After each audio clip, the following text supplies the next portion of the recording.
هر کی میگه دوست دارم همش دروغه، هر کی میگه عاشقتم خود دروغه، اگرچه خیلی تلخه.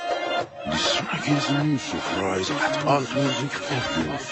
Farid Transform, Afshin Azari, Vocalist, Ali Reza, Rozegar. برو هرچی گریه کردم برات دیگه بسمه، دیگه بسمه. اگه خوب اگه بد بودم برات دیگه بسمه، دیگه بسمه. اگه عشقی که میگم همینه دیگه بسمه، دیگه بسمه. نمیخوام چشم تو رو ببینه دیگه بسمه، دیگه بسمه.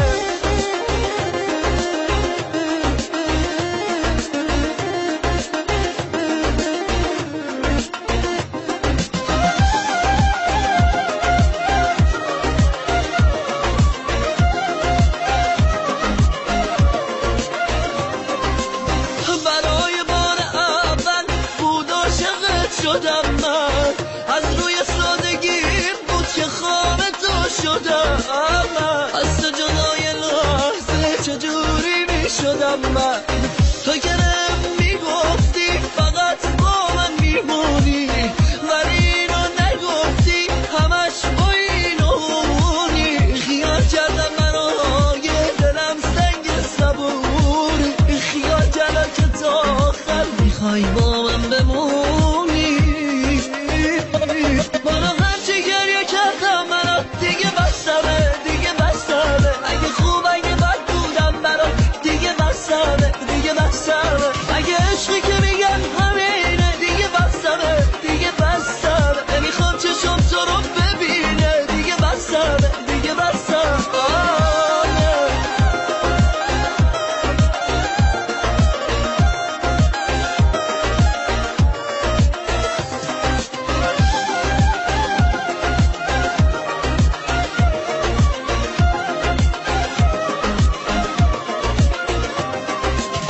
هر کی میگه دوست دارم همش دروغه، هر کی میگه عاشقتم واسه دو روزه.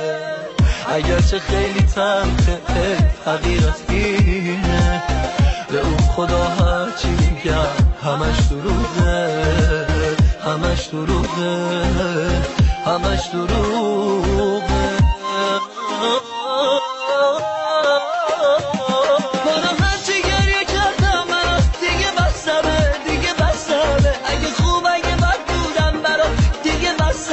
دیگه بسمه.